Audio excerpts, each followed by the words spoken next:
ಕೇಂದ್ರ ಸಚಿವರಾಗಿರುವಂತಹ ಎಚ್.ಡಿ. ಕುಮಾರಸ್ವಾಮಿ ಅವರು ಇವತ್ತು ಮಾಧ್ಯಮದವರನ್ನ ಉದ್ದೇಶಿಸಿ ಮಾತನಾಡ್ತಾ ಇದ್ರು. ಈ ಟೈಮ್ನಲ್ಲೇ ಒಂದು ಅವರ ಆರೋಗ್ಯದ ವಿಚಾರವಾಗಿ ಕಳವಳ ಆಗುವಂತ ಒಂದು ಸಂಗತಿ ಕಂಡುಬಂತು. ಅದೇನು ಅಂತ ಅಂದ್ರೆ ಅವರ ಮೂಗಿನಿಂದ ರಕ್ತ ಸೋರೋದಕ್ಕೆ ಶುರುವಾಯಿತು. ಸುದ್ದಿಗೋಷ್ಠಿಯನ್ನ ಮೊಟಕುಗೊಳಿಸಿ ಕೂಡಲೇ ಅವರು ನಿರ್ಗಮಿಸ್ತಾರೆ. ಅವರನ್ನ ಒಂದು ಖಾಸಗಿ ಆಸ್ಪತ್ರೆಗೆ ದಾಖಲು ಮಾಡಲಾಗಿದೆ.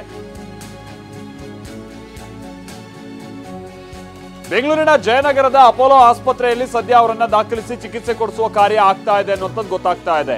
ಹಾಗಾದ್ರೆ ಕುಮಾರಸ್ವಾಮಿ ಅವರ ಮೂಗಿನಿಂದ ಹೀಗೆ ಇದ್ದಕ್ಕಿದ್ದಾಗೆ ರಕ್ತಸ್ರಾವ ಆಗೋದಕ್ಕೆ ಏನ್ ಕಾರಣ ನೋಡಿ, ಆಗಿನ ಸನ್ನಿವೇಶವನ್ನ ನೀವು ನೋಡಬಹುದು. ಕುಮಾರಸ್ವಾಮಿ ಅವರು ಮಾತನಾಡ್ತಾ ಇರ್ತಾರೆ, ಪಕ್ಕದಲ್ಲಿ ನಿಖಿಲ್ ಇರ್ತಾರೆ, ಮತ್ತೊಂದ್ ಕಡೆ ಯಡಿಯೂರಪ್ಪ ಹಾಗೆ ವಿಜಯೇಂದ್ರ ಅವರು ಇರ್ತಾರೆ. ಕುಮಾರಸ್ವಾಮಿ ಅವರು ಬಹಳ ಸಂದರ್ಭದಲ್ಲಿ ಮಾತನಾಡ್ತಾ ಕೈಯಲ್ಲಿ ಒಂದು ಕರ್ಚಿಫೋ ಅಥವಾ ಒಂದು ಬಟ್ಟೆ ಮಾದರಿಯನ್ನು ಅವ್ರು ಯಾವಾಗಲೂ ಇಟ್ಕೊಂಡಿರ್ತಾರೆ. ಅದನ್ನ ನಾವು ಬೇರೆ ಬೇರೆ ಸಂದರ್ಭದಲ್ಲಿ ನೋಡ್ತೀವಿ. ಇವತ್ತು ಇದ್ದಕ್ಕಿದ್ದ ಹಾಗೆ ಅವರು ಆ ಕರ್ಚಿಫ್ನಿಂದ ತಮ್ಮ ಮುಖ ಒರೆಸ್ಕೊಳ್ಳೋದಕ್ಕೆ ಶುರು ಮಾಡ್ತಾರೆ ಅಥವಾ ಮೂಗನ್ನ ಒರೆಸ್ಕೊಳ್ಳೋಕೆ ಶುರು ಮಾಡ್ತಾರೆ. ಅವರಿಗೆ ಆ ಸಂದರ್ಭದಲ್ಲಿ ಗಮನಕ್ಕೆ ಬರುತ್ತೆ ನೋಡಿ, ಇಲ್ಲಿ ಅವರಿಗೆ ಆ ಸಂದರ್ಭದಲ್ಲಿ ಗಮನಕ್ಕೆ ಬರುತ್ತೆ ಕರ್ಚಿಫ್ ನಲ್ಲಿ ಆ ರಕ್ತ ಅಂಟಿರುವಂತದ್ದು. ನೋಡ್ತಾ ಇದ್ದ ಹಾಗೆ ಅವರ ಶರ್ಟ್, ಬಿಳಿ ಬಣ್ಣದ ಶರ್ಟ್ ಎಲ್ಲ ಕಂಪ್ಲೀಟ್ ಆಗಿ ಕೆಂಪಾಗೋದಕ್ಕೆ ಶುರುವಾಗುತ್ತೆ ಅಥವಾ ಕೆಂಪು ರಕ್ತ ಹನಿಗಳು ಬಿಡೋದಕ್ಕೆ ಶುರುವಾಗುತ್ತೆ. ಸೊ ಅಲ್ಲಿದ್ದಂಥವ್ರು ಕೂಡ ಒಂದ್ ಸ್ವಲ್ಪ ಗಲಿಬಿಲಿ ಆಗ್ತಾರೆ. ಪಕ್ಕದಲ್ಲೇ ಇದ್ದಂತ BS ಯಡಿಯೂರಪ್ಪನವರು ಕೂಡ ಕಳವಳರಾಗ್ತಾರೆ. ಯಡಿಯೂರಪ್ಪನವ್ರಿಗೆ ನೀವು ಮಾತಾಡಿ ಅಂತ ಹೇಳಿ ಕುಮಾರಸ್ವಾಮಿ ಅವರು ಪಕ್ಕಕ್ಕೆ ಸರಿತಾರೆ. ಕೂಡಲೇ ಕುಮಾರಸ್ವಾಮಿ ಅವರನ್ನ ಆ ವಾಹನದಲ್ಲಿ ಕೂರಿಸ್ಕೊಂಡು ಅವರನ್ನ ಹಾಸ್ಪಿಟಲೈಸ್ ಮಾಡುವಂತ ಕಾರ್ಯ ಆಗಿದೆ. ವಿಷಯ ಅಂತ ಅಂದ್ರೆ ಕುಮಾರಸ್ವಾಮಿ ಅವರು ಹೃದಯ ಸಂಬಂಧಿ ಸಮಸ್ಯೆಯನ್ನ ಹೊಂದಿದ್ದಾರೆ. ಸಹಜವಾಗಿ ಹೃದಯ ಸಂಬಂಧಿ ಸಮಸ್ಯೆ ಹೊಂದಿರುವಂತವರು ಈ ಬ್ಲಡ್ ಥಿನ್ನರ್ ಗಳನ್ನ ಹೆಚ್ಚಾಗಿ ತೆಗೆದುಕೊಳ್ತಾರೆ. ಅವ್ರು ಮಸ್ಟ್ ಅಂಡ್ ಶುಡ್ ತೆಗೆದುಕೊಳ್ಳಲೇಬೇಕು. ಅಂತ ಸಂದರ್ಭದಲ್ಲಿ ಈ ರೀತಿಯ ಅಂತ ಸಮಸ್ಯೆ ಆಗ್ಬೋದಾ ಅಂತ ಸಾಧ್ಯತೆ ಇರುತ್ತೆ ಅನ್ನುವಂಥ ನಾವು ಬೇರೆ ಬೇರೆ ಸಂಗತಿಗಳು ನೋಡ್ತಾ ಇರ್ತೀವಿ. ಬಟ್ ಇಲ್ಲೇನಾಗಿದೆ ಅನ್ನುವಂಥದ್ದು ಇನ್ನಷ್ಟೇ ಗೊತ್ತಾಗಬೇಕಾಗಿರುವಂತ ಸಂಗತಿ.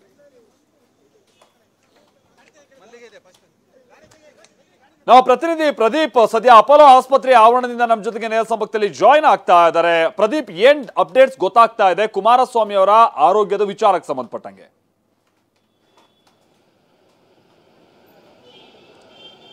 ಮಾಲ್ತೇಶ್, ಇವತ್ತು ಸಂಜೆ JDS ಮತ್ತು BJP ನಾಯಕರು ಜಂಟಿ ಸುದ್ದಿಗೋಷ್ಠಿಯ ಉದ್ದೇಶವನ್ನು ಮಾತಾಡ್ತಾ ಇದ್ರು.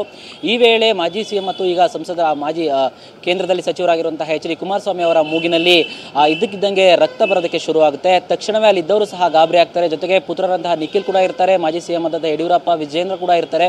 ಎಲ್ಲರೂ ಸಹ ಒಂದು ಕ್ಷಣ ಗಲ್ಬಿಲಿ ಆಗ್ತಾರೆ. ಸೊ ಈಗ ಆದ ತಕ್ಷಣ ಯಾವಾಗ ರಕ್ತ ಬರ್ತಾ ಇದೆ ಮತ್ತು ಅದು ಆ ರಕ್ತ ಕೂಡ ಬಟ್ಟೆಗೂ ಸಹ ಒಂದಷ್ಟು ಹಣಿಗಳಲ್ಲಿ ಬಿದ್ದಿರುತ್ತೆ. ಇದರಿಂದ ಸ್ವಲ್ಪ ಹೆಚ್ಚಿನ ಗಾಬರಿನೇ ಆಗುತ್ತೆ. ತಕ್ಷಣವೇ ಅವ್ರನ್ನ ಈಗ ಜಯನಗರದ ಅಪೋಲೋ ಆಸ್ಪತ್ರೆಗೆ ಅಡ್ಮಿಟ್ ಮಾಡಿರುವಂಥದ್ದು. ಈಗ ಅವರ ಆರೋಗ್ಯದ ಮೇಲೆ ವೈದ್ಯರು ಸಹ ನಿಗಾ ಇಟ್ಟು ಈಗ ಪರಿಶೀಲನೆಯನ್ನು ಮಾಡ್ತಾ ಇರುವಂಥದ್ದು. ಸದ್ಯಕ್ಕೆ ಈಗ ಸಿಕ್ಕಿರೋ ಮಾಹಿತಿ ಪ್ರಕಾರ ಅವ್ರಿಗೆ ಏನು ಬ್ಲಡ್ ಸೋರಿಕೆ ಆಗ್ತಾ ಇದ್ದು ಅದು ನಿಂತಿದೆ ಅಂತ ಹೇಳಲಾಗ್ತಾ ಇದೆ.